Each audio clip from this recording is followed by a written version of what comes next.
Good morning. Good morning. We are very glad you are here, especially on Labor Day weekend.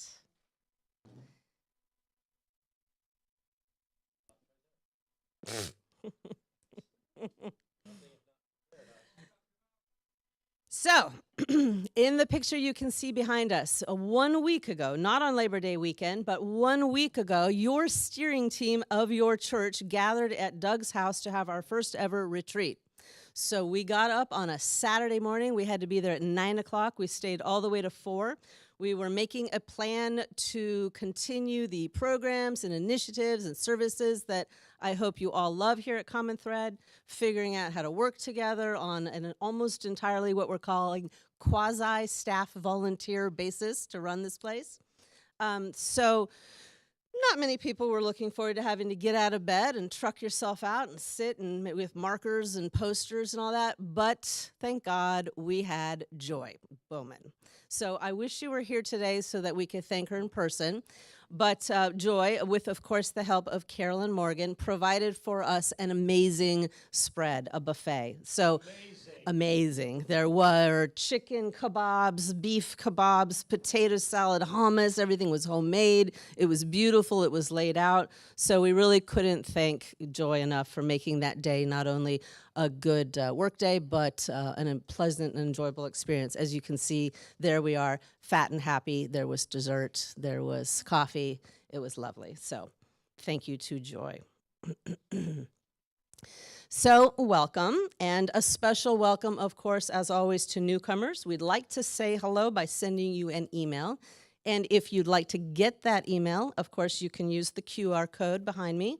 You can, of course, go to the website. You can visit the link on the YouTube post. You'll get the email. You can read about our community. And at the end, there will be an invitation if you'd like to meet some of our people. It's Labor Day weekend. Hard to imagine that anyone's not out there playing cornhole and dipping their toes in the water. But as we say each week, in a healthy community, we stand with one another on our rough days. But for that to happen, we have to decide it's going to happen, because otherwise it never will. It goes against our grain as hardworking capitalist Americans.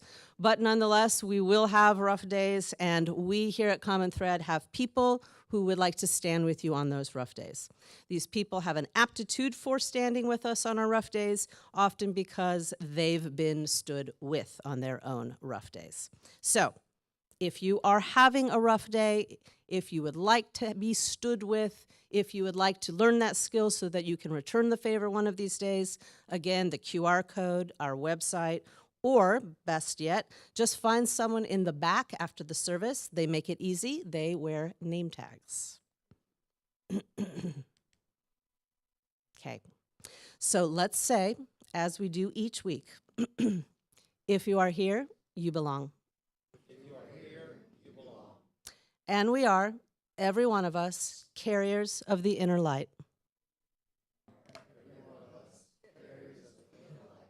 Should we do that again? Go all the way back. If you are here, you belong. If you are here, you belong. We are, every one of us, carriers of the inner light. We are, every one of us, carriers of the inner light. We are, every one of us, carriers of divine breath. We are, every one of us, carriers of divine breath. Thank you. So before Sue comes up here to lead us in our meditation, this is a contemplative Sunday, let us talk about some ways to connect in the community. Groups are how we work the circle at Common Thread. So as you can see, we have What Are You Thinking on Zoom? We have a morning Zoom meditation restarts this coming week. We are starting up a lot of things, as you can see here. We have the How to Change Your Mind book study. Braver Angels Depolarizing workshop is coming up. The Artsy group are having their meetup. The Centering Prayer group, as always. Club Day is at the end of this long list. That's a big one, and that is coming up. It gets its own slide. How can you access this list again, given that I am speaking as fast as I possibly can? You can go to the Church Center app. You can go to the Common Thread website, And of course, you can watch for and read the Thursday email to see that list again and to get details. These are a couple, though, we really want to make sure you know about. We are starting up again the self-awareness program. It is being reformulated as a drop-in. It was a little bit more structured last time, I think. This way, you can, after church on a Sunday, you can stay here, walk down the hallway to the fellowship hall. You can watch two people practice using the worksheet, as a listener and a speaker. There's nothing you need to do. You sit, you watch it. If you are moved to become a speaker or a listener one of these days, then of course you are trained, and we are welcoming more people into that program. And of course, within, I think it says September 30th, a month, I think we're about a month out, we're having our first ever on-campus contemplative retreat. And Sue and Maria have been working very hard to make this as accessible as possible. If you've got kids, you can come. If you can't come for the whole day, you can come. There'll be food, there'll be drink, there'll be a variety of activities. Primarily what Sue is thinking of is there are people who want to do the contemplative practices but aren't quite sure the distinctions between them, which matches up best with their personality, their needs. The contemplative retreat, think of as a 101 for beginners. You do not have to come wearing saffron robes or any kind of robes at all. You do not have to come knowing what you're doing. You just have to show up. So let's get out our phones again. We all give online now. You can point your camera at the QR code, or you can go to the top of our website. Lots of options, lots of ways to give. And of course, thank you again for being such a generous community. And as always, keep this in mind. There is good return when we invest in spiritual community. We give our time, energy, love, and dollars. The community takes those resources, amplifies them, and gives them back to us in the form of this beautiful space and your leadership team having a retreat with the most delicious hummus we could possibly ever have eaten. Easy as it can be, go to the website. You can find all of these options. And again, welcome to Common Thread, and welcome to Contemplative Sunday. So as Sue comes up to lead us in this morning's meditation, go ahead and begin to find a comfortable place in your body and in your mind. Maybe begin with a deep breath.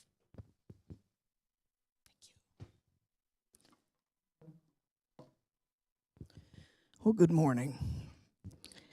So we're going to move into revisiting a different contemplative practice this week. You know, we revisit the various practices so that we can all be reminded of what they are and have a little practice doing them. And what we're going to revisit today is the examen of consciousness. And if you're not familiar with this particular practice, this originated in the 16th century, the concept anyway, with Ignatius of Loyola. He was a Jesuit priest, and he introduced it into his order as a way for people in his order to assess how well they were or weren't connected with the divine, how well they were allowing God to work in their lives. And I know you're going to be shocked to hear this, but by the time we got to the 20th century, this tool was being used in Jesuit communities and beyond as just pretty much a checklist about how many times you sinned before you go to confession. And some people were using it that way. Let me look over my day and see how many times I was a terrible, awful person so that I can take this list to the priest and go get forgiven. And there's a little bit of residue of that. So if you grew up Catholic and you felt this growing up in the 70s, I felt a little bit of that residue and didn't really understand what the practice was all about. And that's not at all what it's about. It really is about being present and seeing how the divine is moving in your life and how well you are cooperating with the divine, and sometimes how well you aren't. And we all know that there's a mix in our lives. And so we call it consciousness because it's being conscious of the divine in our lives and our cooperation or not with that divine love. So if everyone would just take, again, a deep breath, find a comfortable place in your bodies, and let's just start with bringing to mind and to heart and to our bodies that we are in the divine presence right now, and cultivate a sense of gratitude.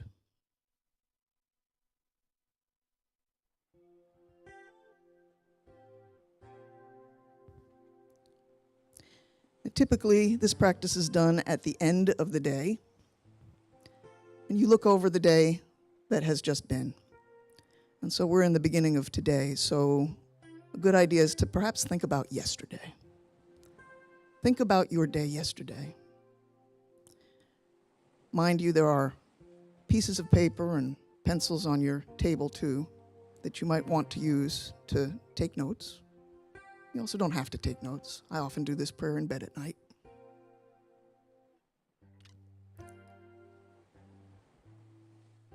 But as you are reviewing your day yesterday, think about the things that happened.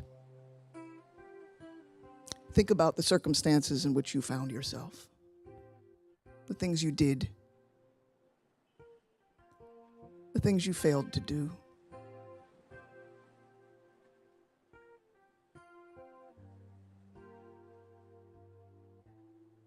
And first, let's just take some time to think about when we felt in sync with the divine. When were those moments? When were those experiences? The actions where we really felt in the flow of the divine life.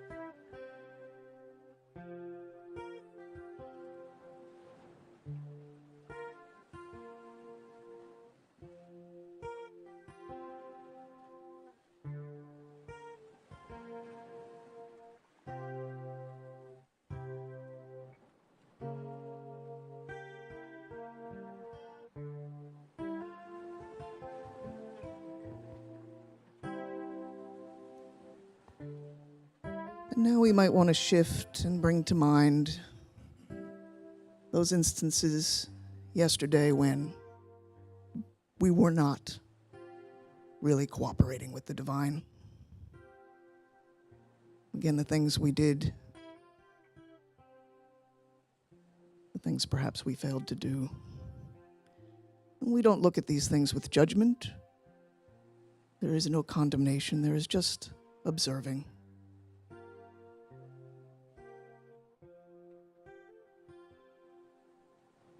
Calling those times to mind.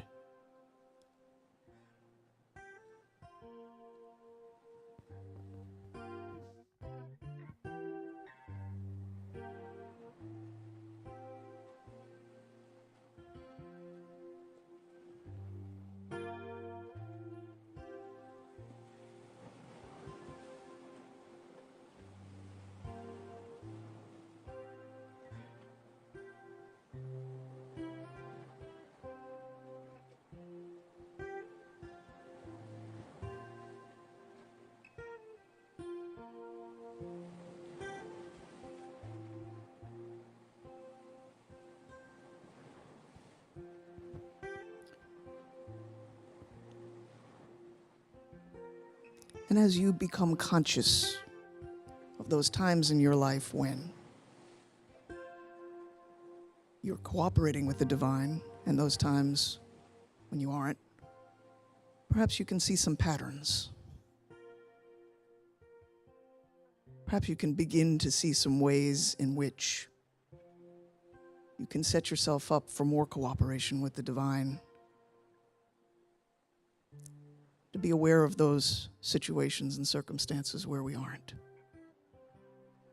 Because the point of this practice is not to make a list of our sins and bring them to confession. It is hopefully to transform and to grow. So that as we do this practice on the regular, we actually find ourselves doing it in between the times when we sit down to do this particular practice, and we can catch ourselves in the act. And so the last part of this practice is to think about what comes next. And typically this would be tomorrow. We can think about tomorrow or just the rest of this day. How can we be more in touch with the divine life within us and around us? How can we cooperate with the divine more fully? We do just a little bit better today than we did yesterday, and tomorrow than we do today.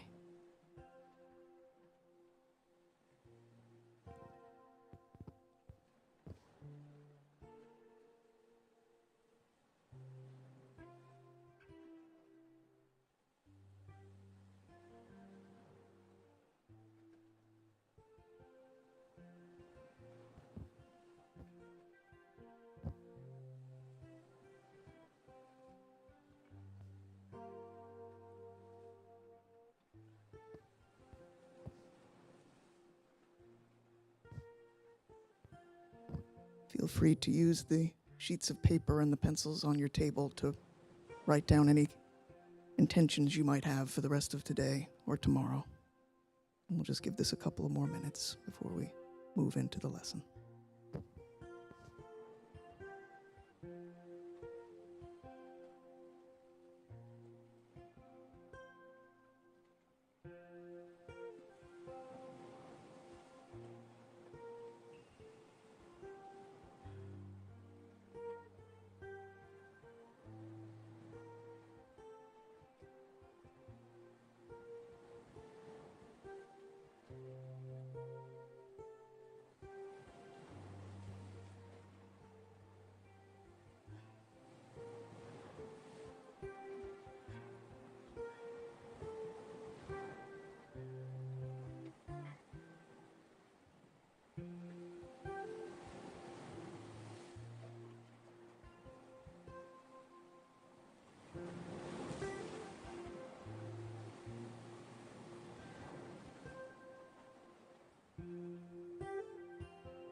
Amen.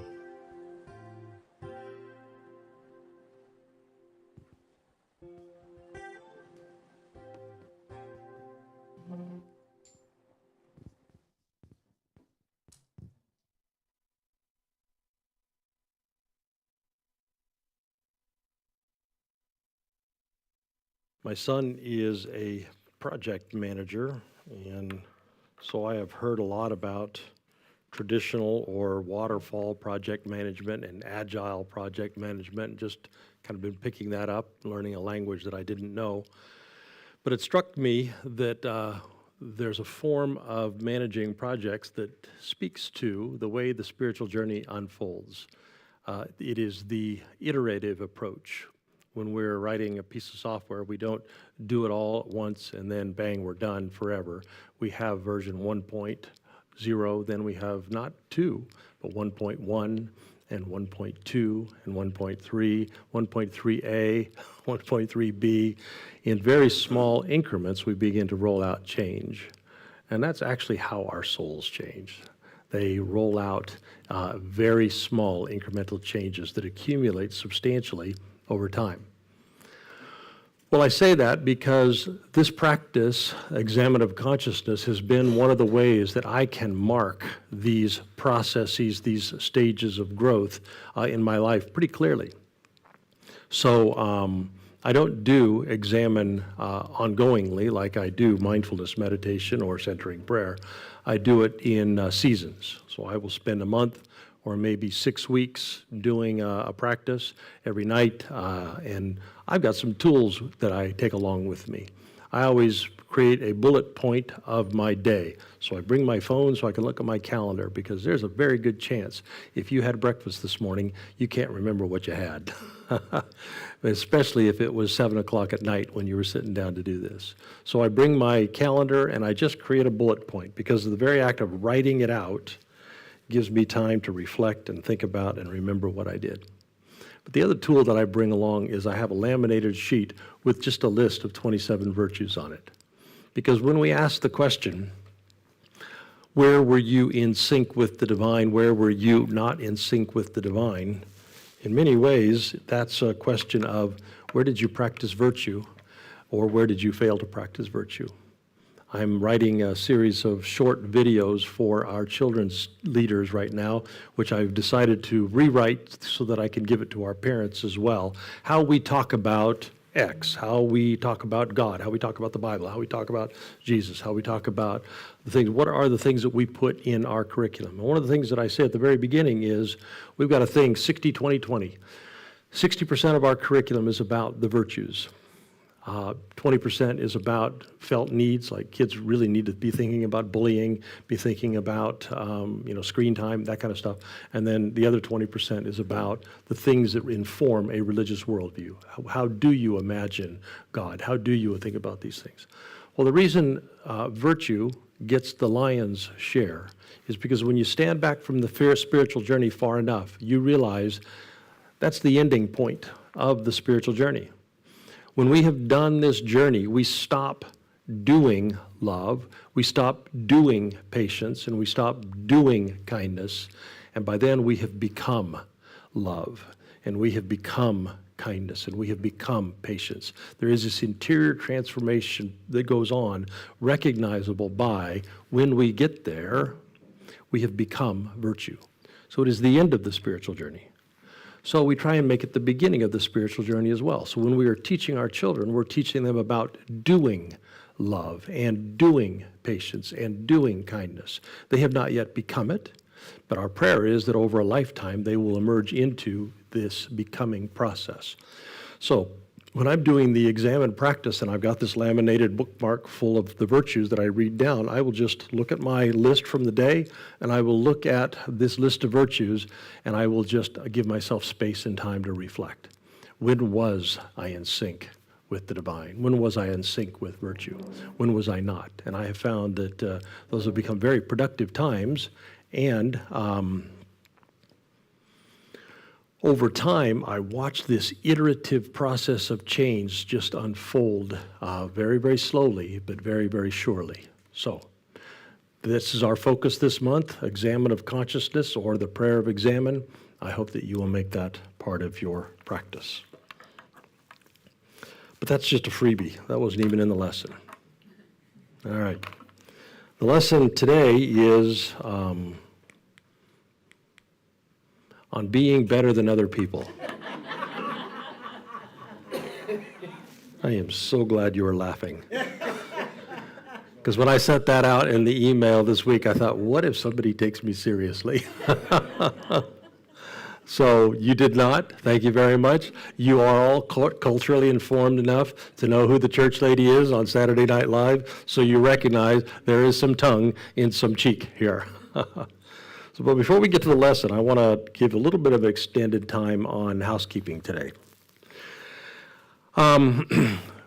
We, in common thread, probably along with every other church in town, but also along with One Wake, are in the time of year when we gear up for the fall and into the following year. So there's a lot to report today, and I'm just going to highlight a few of the things. To highlight them effectively, it would be really helpful if you were looking at the housekeeping form. There's not a commitment to do anything, but if you can either QR code or go to our app on the front page and click the one that says clipboard, or if you want to do the hard way, go to our website /clipboard. And then if you get there, you'll be able to see the things that I'm talking about, because here's what happened this week. By the way, all of those click boxes today, none of them are committed to doing click boxes. They are all, you're going to get some information about click boxes. So you will find out more if you click on those boxes. So here's what happened this week. We, Common Thread, we showed up in strength to the internal assembly this week, where we heard what the research teams have proposed for us to focus on this fall. Now, only a few of the research teams have formed, so we still need to hear from the mental health and the homelessness working team, and there's one other one, I'll remember it later. So they have been working on winnable issues that can happen this fall. And so this last week, we addressed two of our three primary concerns: affordable housing and public transportation. Now, what you're going to hear that I'm going to highlight are mostly local campaigns, and probably in an area that you don't live in. but they're really important if you live in Cary, and they're really important if you live in Zebulon or Wendell. So here are some of the highlights, and you can follow along in the check boxes. One Wake is going to show up in numbers on September 18th. We plan to turn out 350 people at a town council candidate forum that we, One Wake, are hosting. The congregations within Cary are all committed to bring large numbers, like 30 per congregation. People outside of Cary, us, are committed to bringing 3 to 5. So we want to be there because 3 to 5 times 50 congregations is still quite a few people. So with the room packed, which we've done many, many times, we're going to be asking for commitments for candidates, from the candidates for town council for 3 things. To help the folks in Chatham County who are being displaced because of growth, to continue Cary's affordable housing budget line item into the next year's budget, and to assure that when Cary sells public property, which they're planning to do this coming year, that a percentage of that property will go to affordable housing. So it's kind of a fun process to watch. If you would like to see it, I'd encourage you to go. These meetings are kind of amazing when you watch actual change being happened, because here's what politicians and candidates for politicians tend to do. They tend to count well. So if we've got 350 people in the room, I've never seen one say no. Now, the second one is that you'll see is public transport out in the Zebulon-Wendell area, and the reason for that is as gentrification is happening here in town, lots and lots of folks are moving out. But when they get out there, there is really poor public transport systems, so having a hard time getting to work. So we are going to need 125 people at that meeting, because that's what the room will hold, and that's going to be on October 17th, and we're going to be speaking to the Zebulon Town Commissioners and the Wake County commissioners to reallocate some of the unused light rail money and put it toward reliable bus services. So same thing, the churches in Zebulon are going to bring quite a few. We're going to bring 3 to 5. Also, you'll see on the checklist, for 4 hours a month, you could be part of a working group. The working groups organize together what all of us do when we show up to these things. So there's a working group forming to assist families who can't meet their utility budgets. There's a working group forming right now to help people struggling with mental health issues and with homelessness issues. So when we did our listening group, the homelessness issue and the mental health issue was the top of our list by far. So I'm really hoping that somebody from our congregation will be on that working group. So click that one if you'd like to know more, and I'll talk with you about what that means. Finally, One Wake does great training. I've been through their 3-day version, but there is a shortened version coming up that's 2 sessions for people that will familiarize you with the basic concept of how to organize people for change.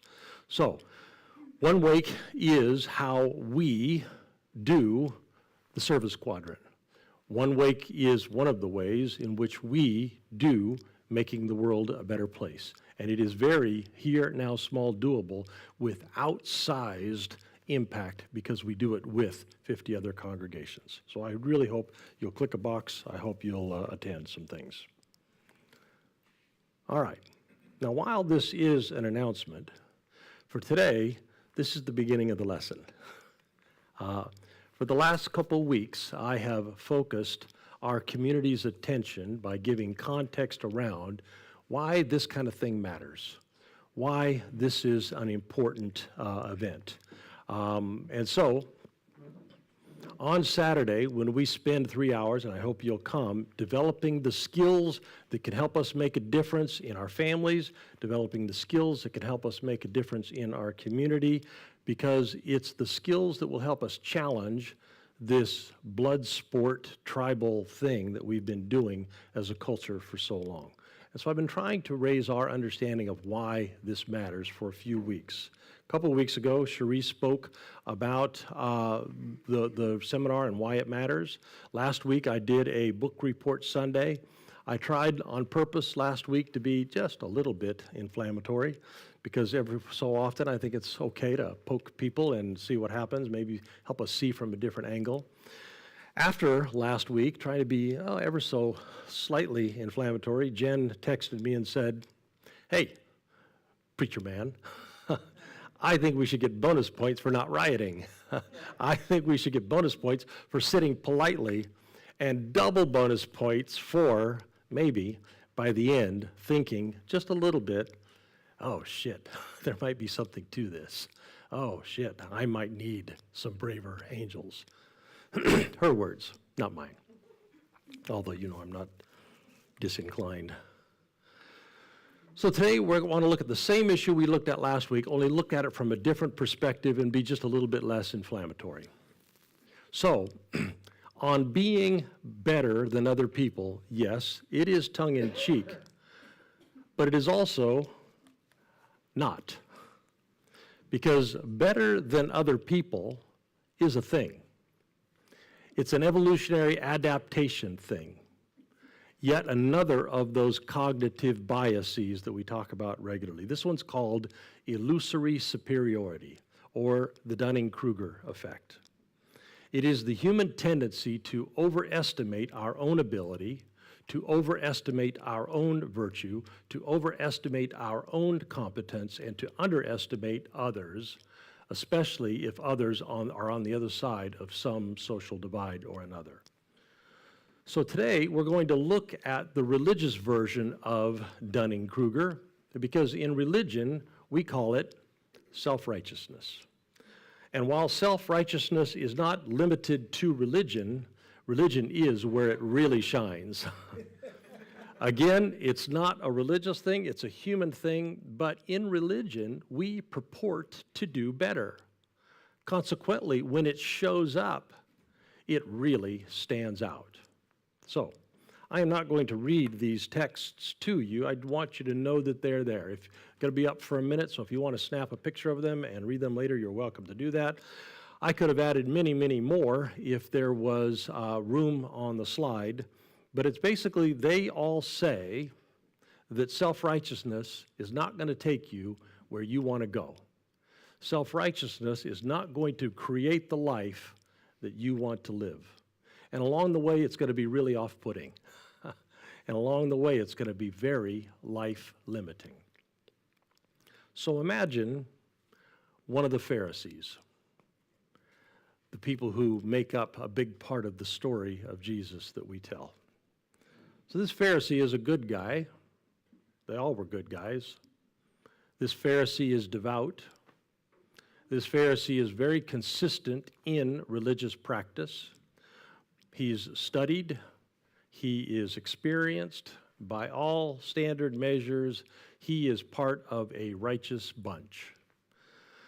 But then, this Pharisee runs into Jesus, and Jesus has been out and about making quite a stir, calling his religion to account, pointing out the glaring blind spots in his religion, highlighting what everyone who hears has a sense is true, that yes, we are lacking in love.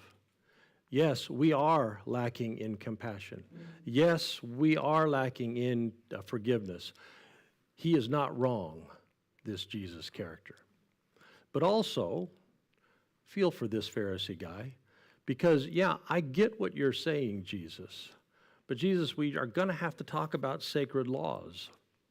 We're going to have to talk about generations of wisdom that have been passed along to us that are built on those sacred laws. We're going to have to talk about the towering teachers of the past who have told us all of these things that we need to be doing that have constituted our religion. So we need to talk about that, Jesus. So he can get what Jesus is saying, but he knows better than most. But wait, history, but wait, doctrine, but wait, concepts, but wait, teachings. And so here's a guy facing some pretty serious internal conflict. So he says to Jesus, what about? What about? Been hearing that a lot lately. This guy's tension is a tension I can feel. I have felt it. I know what it feels like in this territory, because when one of my cherished beliefs, one of my cherished positions is challenged, I know what my brain does. My brain goes, hey, hey, hey, idea, idea, idea. Hey, thought, thought, thought. That's what my brain does. I will automatically go to, what about this quote? And what about that prophet? And what about this venerated teachers? Hey, what about? My brain does what the Pharisees' brain does. I bet yours does too. So, sitting back on this side of history, I wonder if I would have been one of the people, upon hearing Jesus call the religion to account, if I would have been one of the ones who would have embraced the deeper truth.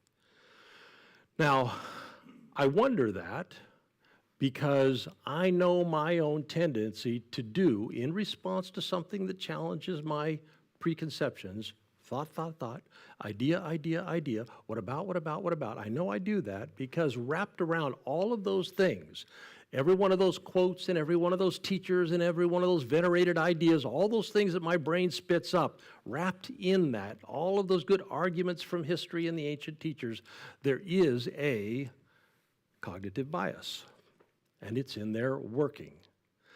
And it's basically saying to me, look, Jesus, I am better than most. I am good here. Look, braver angels, I am better than most. I'm going out of my way to work toward compassion and kindness and goodness. I actually don't need to buy what you are selling. Now, my brain would never say that directly, because if I did, I would probably recognizing something was amiss. But what my brain does is just dismiss other perspectives without seriously considering them. Because if I did consider them, I might start seeing another way. And if I did start seeing another way, I would have to let go of some stuff that I don't want to let go of. I feel good knowing that I'm in the right. I feel good knowing that I'm one of the good guys. And if I'm this Pharisee guy, I know that we know the right way to worship. I know that we know the right way to religion. And because we know that, we know those other people, the Samaritan people, we know that they're inferior. We know that they don't have the inside track to God that we have. We know that. And so, yes, Jesus, I hear love, compassion, forgiveness, justice. I see what you're talking about, Jesus. I don't disagree. But you should know, Jesus, thought, idea. Not take seriously the change that would be required.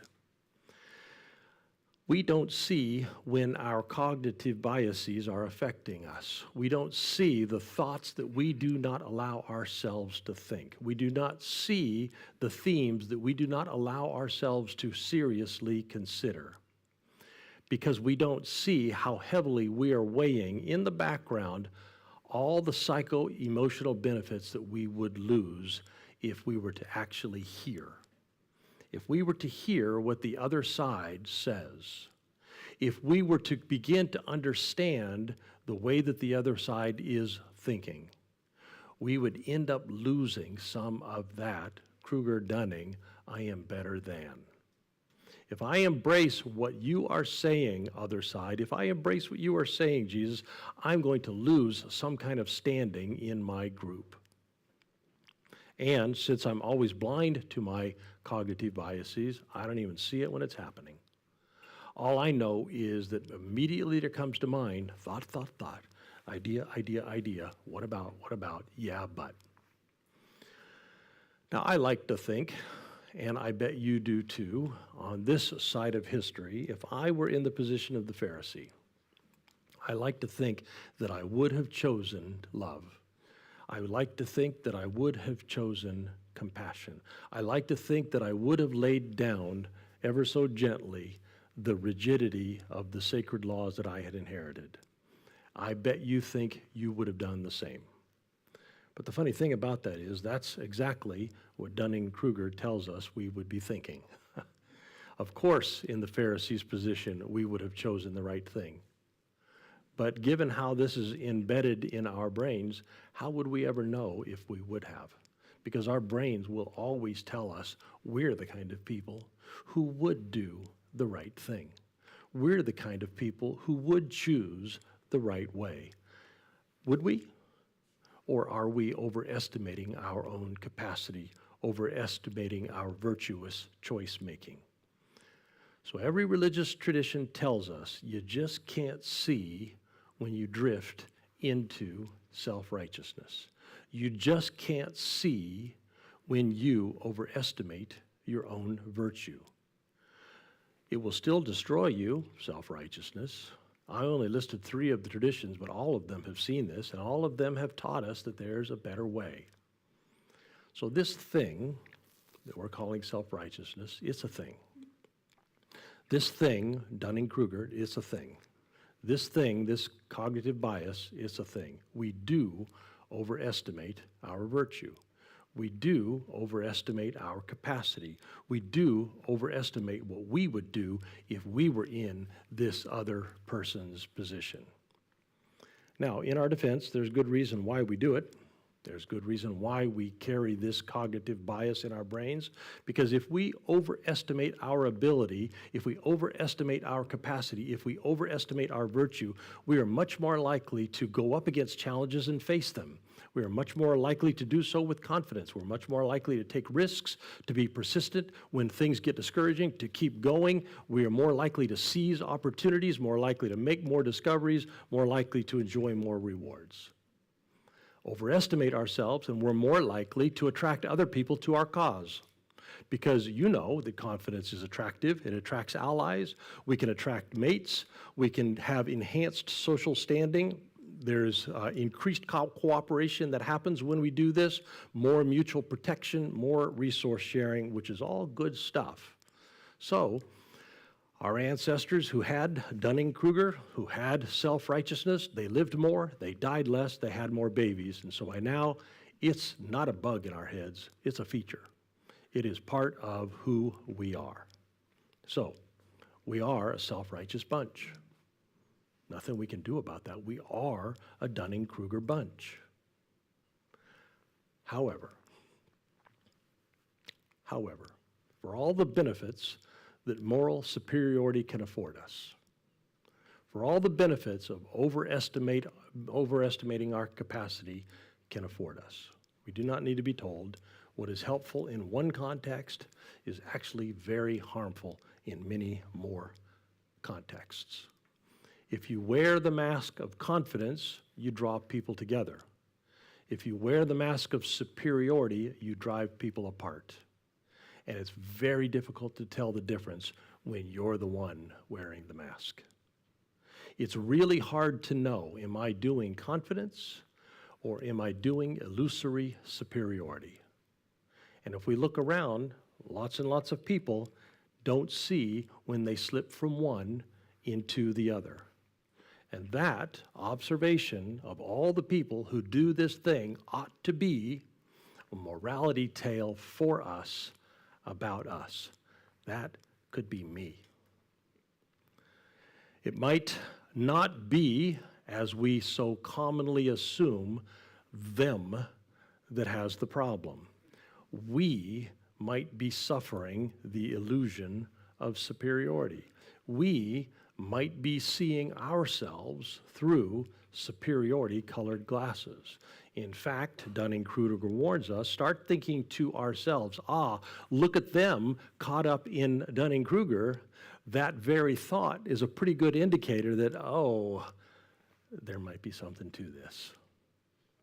So, we are well served to explore this cognitive bias, because all of the traditions warn us, all kinds of deleterious effects when we get caught up in self-righteousness.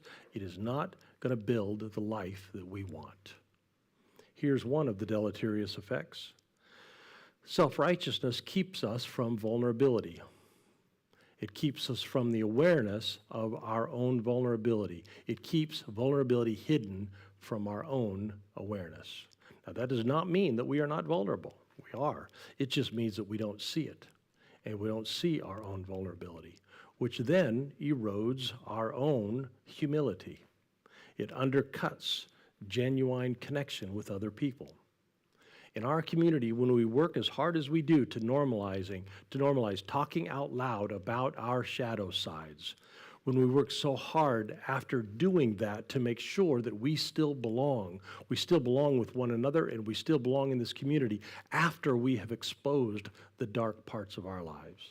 When we are doing that, what we are doing is challenging Dunning-Kruger. What we are doing is challenging self-righteousness, because self-righteousness is a blinding cognitive bias. It blinds us to empathy. It blinds us to other people's pain. It blinds us to the challenges that other people are going through. It blinds us to compassion. It fragments the bonds of families and communities and nations. We stop being in it together. We stop seeing there but for the grace of God. What the ancient wisdom tells us is you don't want to be dominated by this cognitive bias. Also, the echo chambers that have taken over our social discourse lately, they don't start because some company is trying to niche market to a particular audience and so they can sell advertising. They start, the echo chambers, with self-righteousness.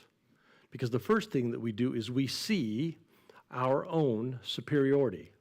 The next thing we do is we circle up with other good people like us who also see the same moral superiority. So then all the media outlets have to do is just sell us what we want to hear. Sell us what we are already disposed to listening to. Self-righteousness blinds us. We don't see ourselves caught in the cycle of confirmation bias. We don't see ourselves being limited to just one perspective, to just one viewpoint. So yes, ancient wisdom tells us you do not want the life that can be built on this cognitive bias.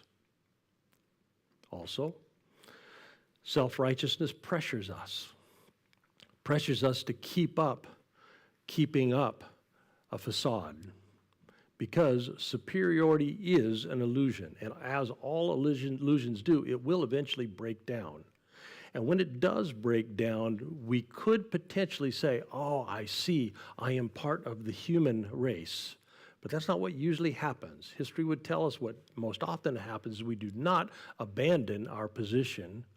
With a depressing rate of recurrence, what we do, person after person after person, is we just double down. But now we can only keep up the appearance of our superiority. Now we let people think about us that we are this image that we project. And that just hollows out our lives and makes us empty. How many preachers and how many politicians have we seen rail against some sin only to have it revealed later that was actually theirs? So really, the ancient wisdom tells us you do not want the life that can be built with this cognitive bias. But you people are lucky because next Sunday is Club Day. And you're going to hear many, many places that together we're going to be doing the very things that undercut self-righteousness. You know what the communal practices do? You know what the contemplative and the learning and the serving practices do? Sure enough, they break us out of Dunning-Kruger. They break us out of self-righteousness. They free us. By creating spaces in which we can practice introspection, in which we can practice vulnerability, they help us build the internal courage we need to normalize seeing our own illusions. They help us build the courage to not have to build up a psychological or emotional facade so that we can actually be our authentic selves. These practices, they help us cultivate empathy. They help us embrace humility. They help us find strength that is in us. We are, every one of us, carriers of the inner light. But build a reality built on the reality that is bigger than the facade that our brain biases build for us. These practices that we do together, they help us learn and they help us evolve. They help nurture connections. They help us give and receive support. They help us develop self-awareness and open-mindedness. Meditation does that. By the way, join me starting Wednesday morning, 6:30 on Zoom. Examine the one that we practiced this morning. It frees us from self-righteousness, creating networks of spiritual friends, giving and receiving in a trusting environment, honest feedback with one another. That'll do it. That'll undercut self-righteousness. Learning to listen and be listened to. Learning to be transparent. That'll do it. Exploring a broad spectrum of human wisdom, learning and exposing ourselves to diverse viewpoints and diverse experiences. And, you hear all the time, practicing gratitude, acknowledging and appreciating the contribution of others. All of these things serve to undercut self-righteousness. And very specifically, there is a way that we can learn to do justice and love mercy and walk humbly. Not this Saturday, the Saturday after that. This Saturday? What is today? Oh, today's already the 3rd. It is this Saturday. It is this Saturday. My God, I might not have showed up. Huh. That's right.